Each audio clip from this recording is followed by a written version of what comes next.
Hey, welcome, all my right thinkers. Thanks for tuning in. Check out your boy, P Funk, thinking right out here in my lab, and I've been switched up on the book. We doing Mysteries of Isis. Oh, she's very philosophical, so we're gonna deal with the path of wisdom to immortality and enlightenment. The goal of yoga is what? Self mastery is the goal of yoga, aka right thinking philosophy. Let's go. Rightism. So it ought to be fun. Let's go. Rightism. 25 rules to live by. Storytelling. Story with a message. There's a message in my stories for life. I give you life lessons. You tune in and receiving them. I appreciate you. We got a good thing going. Let's do what we do. Right thinking mission is to enlighten, inspire, educate, and motivate you, the individual, to a higher spiritual level of enlightenment. Right thinking way of life through mental and spiritual discipline. Practice daily will help and guide you to obtain your goal of reaching spiritual enlightenment, aka know thyself. My mission is that all right thinkers know thyself. If you're a right thinker, your goal is to know thyself. See where we're going with this. Let's get there together. So I asked the question, do you know you? You will when I'm through. That's what I do. It's rhetorical, but if you don't have the answer for yourself, tune in. I got you. A person who knows not and knows not that they know not is foolish. Disregard them.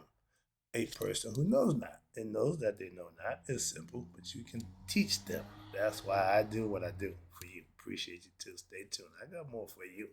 A person who knows not and believe and think that they know is dangerous. Avoid them. I do.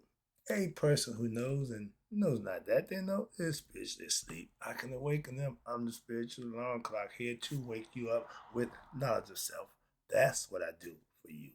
A person who knows and knows that they know is wise. Follow them. All these persons reside in you. Right thinkers, know thyself and to Maya be true. Right thinkers, let's talk about this thing about yoga and how it will get you on the path of wisdom to reach immortality and enlightenment. This is good stuff. I like this stuff like this. This is teaching. Let's rock. All right, let's study what the concept of yoga. When we talk out upon the world, when we look out upon the world, we are often baffled by what the multiplicity in which constitutes the human experience. I keep trying to explain to you, we are spiritual beings having a human experience. The fall of man from spirit to matter, that's what the human experience is all about. Get to understand it's all symbolical, but it's real because we physically here. Okay. What do we really know about this human experience? Many scientific disciplines have been developed over the last just 200 years for the purpose of discovering the mysteries of nature. We had to figure it out ancient times, so don't waste your time with that one. But this search has only engendered what? New questions about the nature of existence. Yoga, right thing philosophy, is a discipline or we call a way of life that's designed to promote your physical and mental and spiritual development. That's the three in one, the trinity of how the human being is functioning, how it works, and the development of all human beings. We all have the inalienable right to do the same thing, to find God, to know yourself. It leads a person to discover the answers to the most important questions of life, as such as who am I? I am that I am. Now I'm Elmer J. Flood. I own the mansion in the yacht. See? Who am I? The creed that our ancients left to us was know thyself. So who are you? Thyself? Do you know that? And why are you here? Do you know that? And more importantly, when you leave here, where you going? Those are questions that if you study and practice and learn and express and manifest these things, you have all the answers you need because they all reside in you. Okay? As watch this explained earlier, the literal meaning of the word yoga is to yoke or to link back. Same as religion, to link you back to your essence, aka God, your higher self. They play that little mind game, and a lot of people really missing the boat. So just make it real simple, okay? Linking you back to God. That's the goal, to get you to connect it to God. That's religion's purpose, excuse me. But the implication is being to link you, the individual, your consciousness, back to the original source in which it comes, the original essence of which we are of, that which transcends all mental. God is spirit and consciousness, so he transcends all that is mental and all intellectual attempts at comprehension, but which is the essential nature of everything that's in creation is turned universal consciousness, aka God. Sorry, that's a mouthful. But that's all understanding what you're dealing with. You have to learn this. You got to believe this. While in a strict sense, yoga, right in philosophy, may be seen as a separate discipline. Why? Because it's based on a philosophy, not a belief. From religion. Why? It's separate from religion.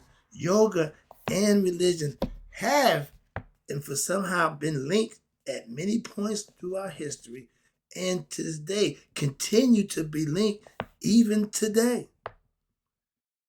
I tell you, I'm not religious. I'm spiritual. I practice spiritual practice disciplines. I practice spiritual philosophy, the disciplines. I don't follow a belief system of commandments. Big difference. Understand that. Respect that I have for my fellow Christians, there. But that don't mean I have to follow it respectfully. But in a manner of speaking, yoga, right in philosophy, is a discipline that may be used or seen as what? Non-sectarian. Okay. Yeah, non-commandable. Okay, not commitments. Okay, commandments.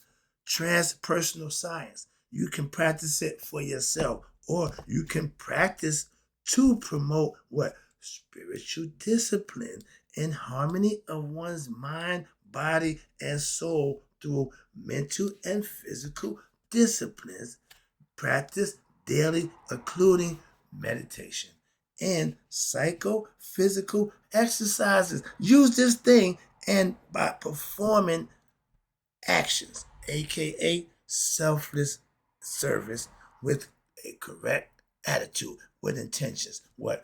Of not looking for nothing in return. Selfless means I'm giving of myself. I'm just giving it. No, I don't know here, but no here. That's the philosophy that I practice. And when you live that, that's what it is. Simple as that. It ain't a religion. It's a way of life that you can implement and manifest and profit thereby. Why? It's a good way to live. The teachings, again, I'm here teaching a philosophy that I learned. I didn't just make it up. This thing, don't think I call it right thinking. It's my stuff. No. This is Shita Netta, Smatawi, my philosophy. I learned it. I'm patting it right thinking because I put my little tweak on it. So understand that. The teachings which were practiced from our ancient commissions and ancient temples were the same ones later intellectually defined into a literary form by who? The Indian and the Nile Valley sages of the Vedas, and they called it yoga. This was discussed in my first book I started reading in our book, Egyptian Yoga, the philosophy of enlightenment. You need to study and learn and practice what you learn, and you will become enlightened. The Indian mysteries system of yoga, the Vedantas, may therefore also be understood as representing an unfolding exposition of the Egyptian mystery system. They pretty much mirror each other. They do the same thing. They called it Kundalini rising. They call it Buddhism, but it's the same practices, the same teachings. They tell you that. So again, this is the fun part. Right thinkers, this is gonna be getting good right here. Right here. Pay attention. Right thinkers, The question now becomes how to accomplish these seemingly impossible tasks of what? Knowing thyself. It's there for the taking, for those who want it. It ain't easy. Oh no, that road, you got the road to destruction, that road is broad, big, wide. Everybody takes that road. That arduous, tight, hard road that you got to walk solo on, don't many people walk that road. That's the road to immortality and enlightenment. Okay, that's the road you need to be on. But how to transform yourself and to realize the deepest mysteries, the esoteric teachings of existence. Calm down. The caterpillar is the perfect example and to use as my analogy to transform from one to another. The caterpillar started out a little infant, right? When he go into that cocoon, his whole body dissolves. Everything he used to be, he no longer am. Why? He changed everything except his consciousness. So when he transformed into the butterfly, he's still conscious of his caterpillar likings, but now he spread his wings. He got a whole new body. He got a whole new outlook. That's the concept of transformation. Describe it pretty much the same way they break it down symbolically so you can understand it and really get the understanding, the esoteric meaning of how to really transform. You really gonna transform. Kill the old you, wipe all that out, and get ready for the new you. Why? You're gonna be a beautiful, perfect being now. We're going to become God-like. In the physical form, this is what I'm trying to show you how to transform. And at the end, that's where we headed. However, how to discover what? Who am I? This is your life's mission as a human being. That's your purpose on this earth as a human being, to find out who the hell you are. And yoga philosophy with the purpose of yogic practice daily, yoga discipline does not seek to convert or impose religious beliefs on anyone. We don't do that. I don't practice or do that. I tell you, I got no use for the Bible at all. Quran, the Torah, none of the books I got use for at all. Don't need nothing from them. Don't teach nothing from them. So that's my point when it comes to that. Ancient Egypt was the source of all civilization and is the source of the beginning of what we call religion and yoga. What you mean? They had religion and yoga. What you saying? They had religion and yoga. Again, watch this. So therefore, any and all systems of mystical spirituality can coexist harmoniously, within these teachings when they are what? Correctly understood and practiced.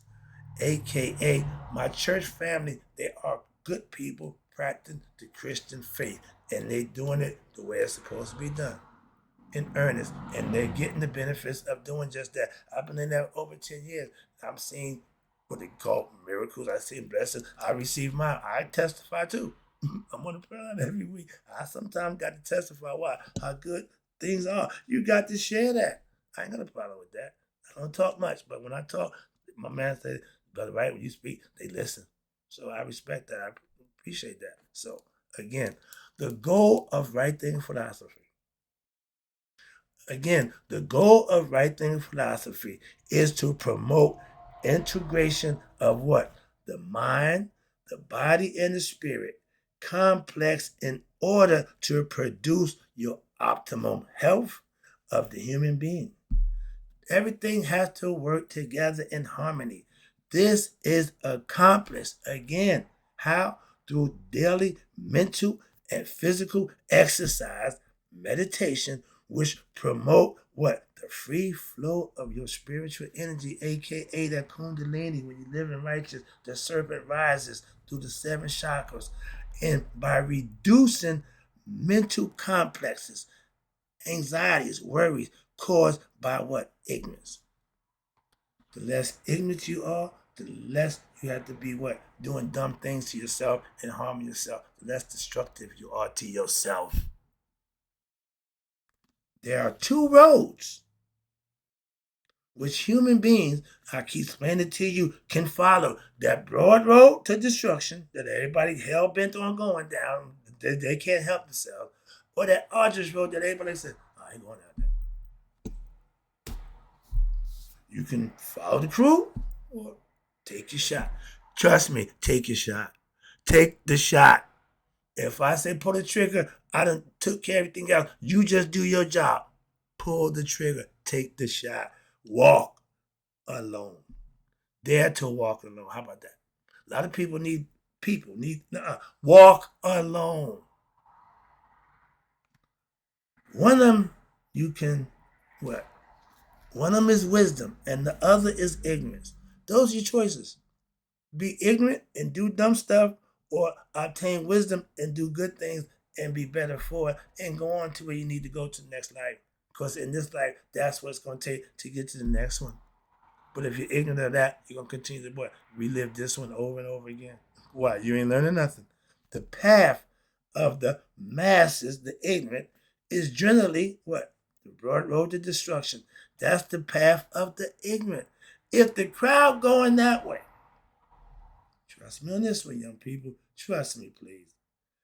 I told my children this. If everybody's going that way, you go the other way. Why? Because they ain't never right. They never right. And they 85% of the time they are wrong. Don't like them odds. Okay? Don't like them odds. So there's the path of the ignorant, which leads them into what? Negative, destructive life situation we call fetters. Self-inflicted problem, that drama that you brought on yourself. Guys, side chicks, women doing dumb stuff, same thing, but you did that. So the consequences, you got to pay for that.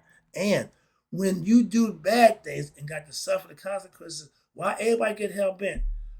When you do the right thing, you get rewarded. Right thing people do right, live right. Right thing I practice just doing the right thing. Why? I'm getting benefited from doing that. Hello? I ain't got to worry about the bad stuff. Why? I ain't doing it. It's simple. That's real easy. And when you have negative situations, the path of the masses usually take that path. What? It causes them negative situations, negative thoughts, and bad deeds, bad actions, self-serving, pleasures of the flesh, making money, getting valuable stuff that they think is, valuable to them, new stuff, big stuff, whatever it is, house, car, stuff, material stuff. Devil's domain. Okay? He promised you the world and give you nothing. Why? You can't take none of that with you. What God gives you, you can take home with you. That's the difference. But these in turn leads to all ill health, ill will, sorrow, suffering in one's life. Every person who does that suffers the same fate. Don't think because it's you, different. No, no, no. Oh, we all think other people die. We all think it happened to other people. That's the dumbest thing you could think. The other road that my right thinkers I implore you to take is based on gaining wisdom, and it leads to good health, true happiness, and enlightenment. Now, knowing that, which road you gonna choose? If you still follow the crowd after listening to me, I like to slap the taste out your mouth. You ain't heard nothing I said. You ain't adhering to nothing I try to tell you about what you need to be doing. I didn't have a problem with my children, so I lose my mind when I told you this. And when you don't listen, I go crazy. So yeah, I'm a whooper. Okay, I'll still whoop. Okay, so you might know I ain't the one that you want me to watch your kid. If you got bad kids, I ain't the one to watch. Well, I'm gonna whoop their ass. They ain't not gonna like me, and I ain't gonna probably like them either. Why? I'm gonna tear their ass up. So we gonna be enemies. All right, in a good way though. I didn't abuse it. No, I'm trust me. It's all in love. All right, but the central. Oh Lord, I got a little more to go here.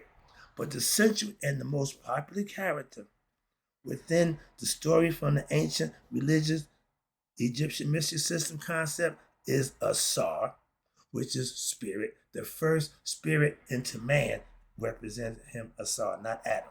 So he's the physical man, spirit made human. Asar. In his Haru, which is his incarnated spirit, which is his son that he made after being killed and being brought back to life, gave a false penis, and the story goes, he made his wife impregnated her, and that spirit, it represents us. I keep saying, you hear me say Haru, that's a spirit that's in me and you. We are all God's children. Not just that guy. Not just that guy. I ain't saying he ain't, but it ain't just him. Come on now, and get over that nonsense, please. Where we at? Where we at? I'm down here. Okay, the central figure. We are, his father is God, Asar. Asar, who was killed. The more I see this, the more I hear the story, the more it takes me back to my old man. Okay, his ego got the best of him. Simple as that. But his ego controlled him, so that ended up being the death of him. I understand. I got that. He didn't live long. He didn't get to be old. He should be gray here. Okay, he should be gray, but he was using, the color stuff. I can't. It don't grow nowhere. This little piece of crap I got down here. I want my wise man beard. I want the long beard. Moving on. Calm down. Get out. Stop. Come back. Let me wrap this up. Okay, I'm just having fun.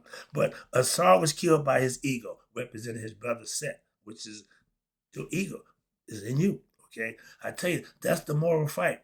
Haru is your higher self. Set is your lower self. Your spirit is Haru. Your ego, your physical part is Set. That's you in the flesh. You the devil. When you oppose God, you become the devil. And that's what Set is. He edged God out. He don't need God. He think he's God. Again, ego. And Set, who out of what? Greed, demonic behavior. Anything that's negative is Satanian behavior. And he had the tendencies.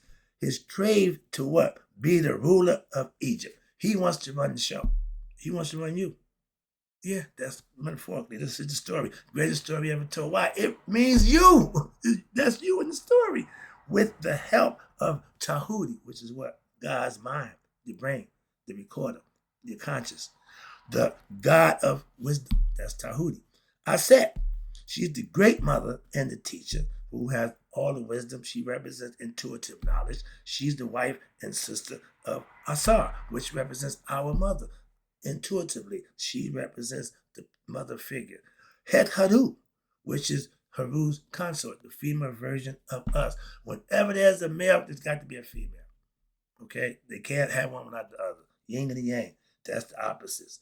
His consort, which is Haru's consort. He had 4 sons. Another lesson. But Haru prevails in the battle against Set, his lower nature. The good guys always win in the end. That's what I'm trying to tell you. They don't flip the script. They got the bad guy winning. Right now, the bad guy's winning. I tell my pastor, dude, I switched sides at the wrong time. 40 years ago, the good guys, had everything under control. The bad guys had to slither around and dip, flip, and, do their thing. Now, the bad guys is brazenly just being bad. Now, the good guys got to be slipping and dipping. I'm a good guy. I feel like a goddamn bad guy. I just gave a lesson. Bad is good, good is bad. What the hell happened? Reverse psychology. The bad guys took control. The ego doers are in control. Set. Egos. This guy in the White House, pure ego. Okay. But he lost against Set for the rulership of Egypt. You are Egypt. Upper, lower. Haru's struggles symbolizes, pay attention here, this is all metaphorical, symbolical, the struggle that's in every human being to what? Regain rulership and ownership of one's what? Higher self, true self, and to subdue one's lower self. With this understanding, the land, you, Egypt, is equivalent to the kingdom or queendom concept of Christianity. King if you're male, queen if you're female, but you are in control. You are the one. It's all about you. The most ancient writing in our historical period are from the ancient Cometians. These writings are referred to as, from the Greeks, hieroglyphics, we know them as Majuneta. Also, the most ancient civilization known to man was the ancient Commission's civilization. The proof of this lies in the ancient Sphinx, which we know to be dated over 12,000 years ago. The original name given to these writings in the ancient Egyptian was Medu Neter, and it means, for you Christians who think the Bible is the writing of God, no, the Medu Neter is the writing of God, or the Neter Metru, or divine speech, any way you want it. That's God speaking or God's writings. These writings were inscribed in temples, on coffins, and papyrus, and it contained all the teachings in reference to the spiritual nature of all human beings and the ways to promote spiritual emancipation, awakening, or resurrection, or nihas, spiritual enlightenment. Our ancient Egyptian proverbs presented in the text are translated from the original hieroglyph scriptures. In an example of hieroglyph text is presented on the front of the cover of the book I have right down here. Okay, right there. That's the cover of the book they talk about. But it says here, in closing, wrapping it up, Egyptian philosophy may be summed up in the following proverb, which clearly states that your soul is heavenly or divine, that's spirit, God, and that the human being must awaken to his or her true reality, which is the spirit itself, aka thyself. So self knowledge is the basis of all true knowledge. Come on now. Soul to heaven, body to earth. This is why I tell you Christians, don't tell me Christ is sitting up in heaven with God on the right hand. Ain't no physical body up in heaven. Moving on. Man is to become God-like. Well, how can we do that? Listen, pay attention. Through a life of virtue, righteous, and the cultivation of your spirit through scientific knowledge, theology, theurgy, and practice and bodily discipline on a day-to-day basis. Salvation is to accomplish. Salvation is to be accomplished. How? Through the efforts, the self-efforts of the individual. And pay attention, Christians, there is no mediator between man and his or her salvation. Don't need the middleman. There is no middleman. Wrapping it up, taking it home. Salvation, again, is the freeing of the soul from its bodily ignorant fetters and becoming a God through knowledge and wisdom and daily practice, and being able to control the forces of the cosmos, nature, instead of being a slave to them, subduing their lower nature, and through awakening of your higher self, Haru, ending your cycle of what? Rebirth, and dwelling with the netters who direct and control the great planes, aka in the afterlife. Okay? We call it Amenta, the Duwa, the Netherworld, whatever you want to call it. But this practice was called Smatawi. This is how what it looks like. Okay? That's the two lungs coming together from the trachea coming down. These means supreme peace, Hotep. Okay? They spoke everything into existence from what? Symbolically and metaphorical use of what? Pictogram, now they call it, but the Medu Neter, they spoke that language. But it was clear right here. The path to immortality is obtaining knowledge of self by living, doing, and being, not by believing superstitious stories. Okay? Mythological stories is there to teach a lesson. It's a language within its own. Hope you enjoyed the lesson. Sorry it took so long, but I'm doing what I do now, trying to teach and enlighten you. I'm having fun. I hope you are too. And in closing, right thinkers, may you all there to be 100. Me, 100 miles a day. So I've never known my right thinkers who now understand what the goal for yoga is. What? Self-mastery has passed away. Right thinkers, I'll be right back. We rolling now.